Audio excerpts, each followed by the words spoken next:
Είναι γνωστό ότι η οσφιαλγία ή αλλιώς πόνος στη μέση είναι το πιο κοινό σύμπτωμα που μπορεί να βιώσει ένα ανθρώπινο όν. Είναι συνυφασμένο με την όρθια στάση του ανθρώπου και για το λόγο αυτό το 95% των ανθρώπων που έχουν γεννηθεί και περπατήσει πάνω στη γη βιώνουν κάποια στιγμή της ζωής τους πόνο στη μέση ή οσφιαλγία. Πολλές φορές ο πόνος στη μέση συνοδεύεται και από πόνο στο πόδι. Αυτό ορίζεται ως ισχυαλγία.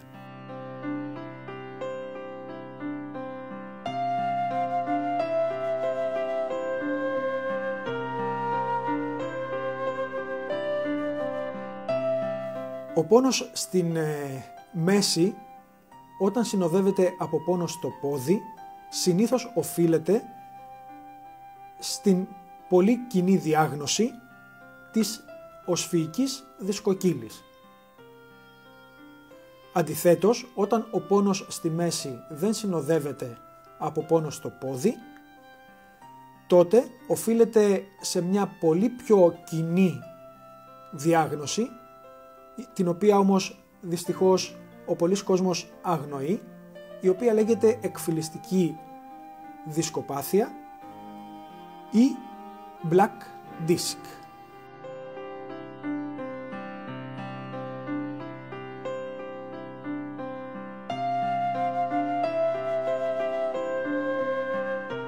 Οι γνωστότερες μέχρι σήμερα θεραπείες για την χαμηλή οσφιαλγία χωρίς πόνο στο πόδι, είναι γνωστό ότι είναι αρκετά επώδυνες και μάλλον λίγο αποτελεσματικές.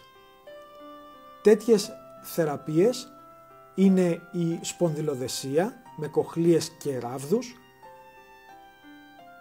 η οπίστια και η πρόστια σπονδυλοδεσία, η οποία γίνεται με κλωβό τιτανίου ή από πικ με οστικό μόσχευμα, καθώς και ο τεχνητός οσφυϊκός δίσκος με πρόστια κοιλιακή προσπέλαση.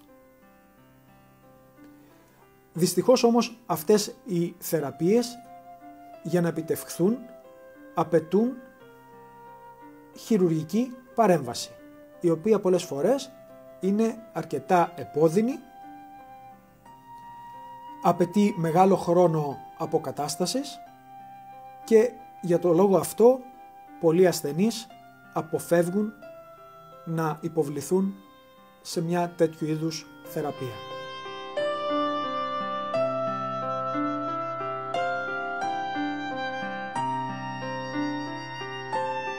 Ευτυχώς σήμερα υπάρχει μια πολύ μοντέρνα θεραπεία για το σύμπτωμα της οσφιαλγίας χωρίς πόνο στο πόδι, για την εκφυλιστική δηλαδή δισκοπάθεια. Η θεραπεία αυτή καλείται δισκοπλαστική. Είναι δηλαδή ένας μοντέρνος τρόπος με τον οποίο προσπαθούμε να αποκαταστήσουμε τις χαμένες ιδιότητες του μεσοσπονδύλιου δίσκου με τη βοήθεια ενός πολύ μοντέρνου υλικού που λέγεται υδροτζέλ. Το υλικό αυτό έχει την ικανότητα να προσροφά μόρια νερού και να τα συγκρατεί γύρω από αυτό μέσα στο χώρο που τοποθετείται. Αυτή είναι η πιο μοντέρνα τεχνική της δισκοπλαστικής. Υπάρχουν βέβαια και παλιότερες τεχνικές με άλλα υλικά, τα οποία όμως επειδή ήταν σε υγρή μορφή είχαν διάφορες επιπλοκές αφού μπορούσαν να μετακινηθούν από τη θέση της αρχικής τοποθέτησής τους. Επιπλέον κάποια από αυτά εμπεριείχαν αιθιλική αλκοόλη, ινόπνευμα δηλαδή κοινώς, το οποίο όταν έρχονταν σε επαφή με νευρική ρίζα προκαλούσε πόνο.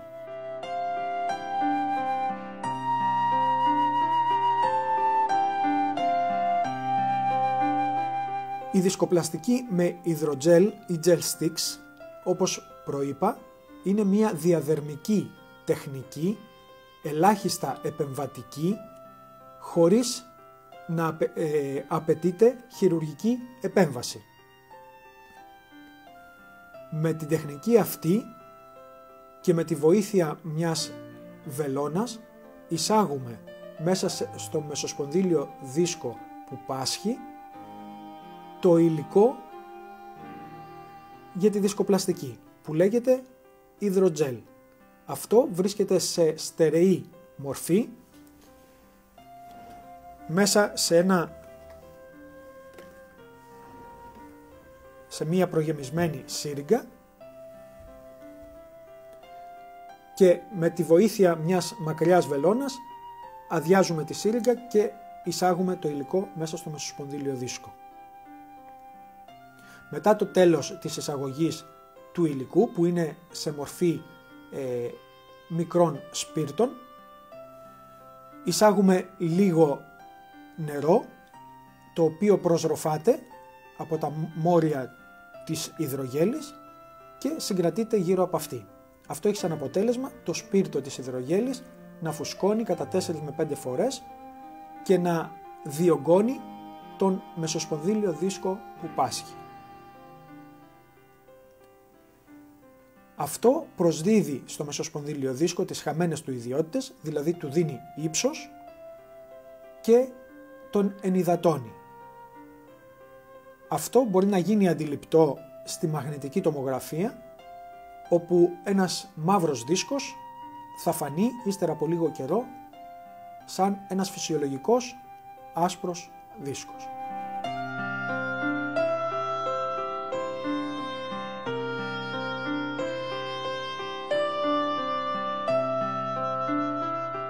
Η δισκοπλαστική με gel sticks γίνεται, όπως είπαμε και πριν, διαδερμικά, δηλαδή χωρίς χειρουργική τομή. Εισάγεται μία βελόνα στο σώμα του ασθενούς με τοπική αναισθησία, χωρίς γενική αναισθησία δηλαδή, και μέσα από αυτή τη βελόνα εισάγουμε το υλικό στο μεσοσπονδύλιο δίσκο. Για να γίνει όμως αυτό απαιτούνται συνθήκες ασυψίας και αντισυψίας. Για το λόγο αυτό η τεχνική εφαρμόζεται στο χώρο του χειρουργείου. Επιπλέον, για να έχουμε ακρίβεια στην τεχνική μας, χρησιμοποιούμε φορητό ακτινολογικό μηχάνημα, C-arm, το οποίο βρίσκεται μέσα στο χώρο της χειρουργικής αίθουσας. Αυτοί οι δύο λόγοι μας αναγκάζουν να εφαρμόζουμε την τεχνική αυτή μέσα σε νοσοκομείο και όχι σε ιδιωτικό ιατρείο.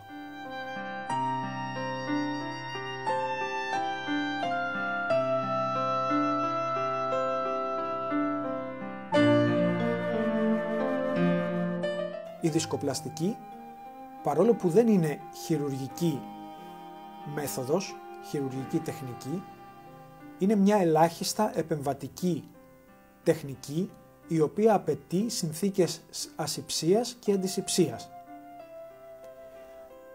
Επιπλέον, για να γίνει με ακρίβεια η τοποθέτηση της βελόνας μέσα στο μεσοσπονδύλιο δίσκο που πάσχει, απαιτείται φορητό ακτινολογικό μηχάνημα, C-arm, το οποίο βρίσκεται μέσα στο χώρο του χειρουργείου.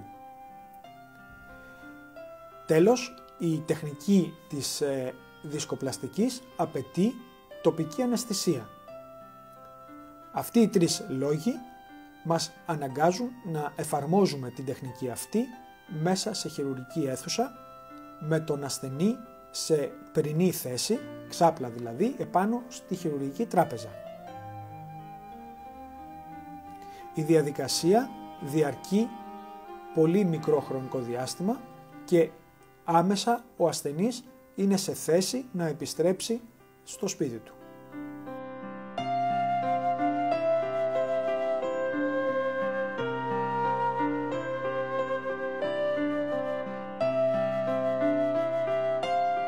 Τα πλεονεκτήματα της δισκοπλαστικής ως ελάχιστα επεμβατικής μεθόδου για τον ασθενή είναι πολύ σημαντικά. Καταρχήν, η δισκοπλαστική δεν είναι χειρουργική επέμβαση. Συνεπώς, δεν απαιτείται να νοσηλευθεί ο ασθενής μέσα στο νοσοκομείο. Απαιτείται η εισαγωγή για λιγότερο από 24 ώρες. Όπως λέμε, είναι μια τεχνική one day surgery, για μία μέρα. Η διάρκεια της είναι πολύ μικρή, πολύ σύντομη. Για ένα επίπεδο δισκοπλαστικής απαιτούνται περίπου 15 λεπτά της ώρας. Μετά την τεχνική, μετά την εφαρμογή της τεχνικής, ο ασθενής είναι σε θέση να επιστρέψει στο σπίτι του και στις δραστηριότητές του μέσα σε πολύ σύντομο χρονικό διάστημα. Η τεχνική δεν έχει απώλεια αίματος. Συνεπώς, μπορεί να εφαρμοστεί και σε ανθρώπους που δεν έχουν την πολυτέλεια ή δεν επιθυμούν για θρησκευτικούς ή άλλους λόγους να χάσουν αίμα, όπως συμβαίνει συνήθως σε ένα χειρουργείο.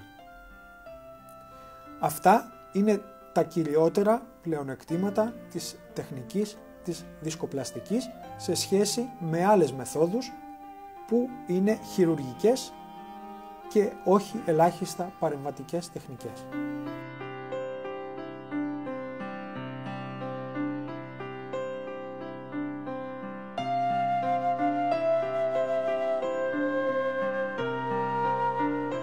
Προανέφερα ότι το gel sticks είναι σε στερεή μορφή.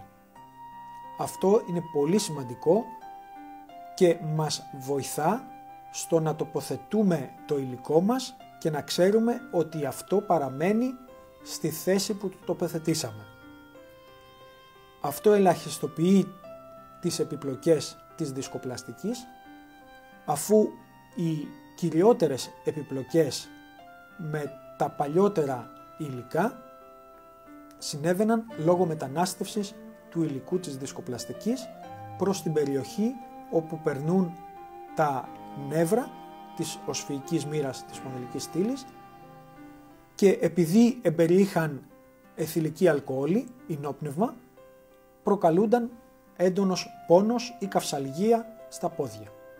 Σήμερα με το υλικό αυτό δεν έχουμε τις επιπλοκές αυτού του είδους. Άλλη επιπλοκή που θα μπορούσε να συμβεί είναι η τρώση κάποιας νευρικής ρίζας από την εισαγωγή της βελόνας.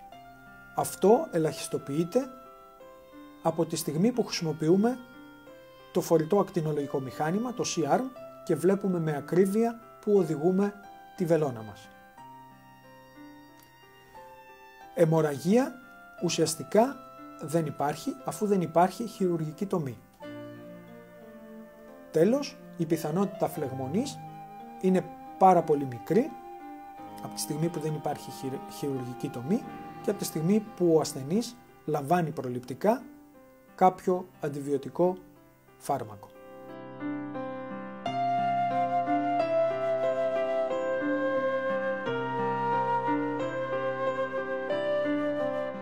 Όπως προανέφερα, οι επιπλοκές της δισκοπλαστικής με gel sticks έχουν περιοριστεί πάρα πολύ, είναι πλέον προβλέψιμες, αναμενόμενες και εύκολα αντιμετωπίσιμες.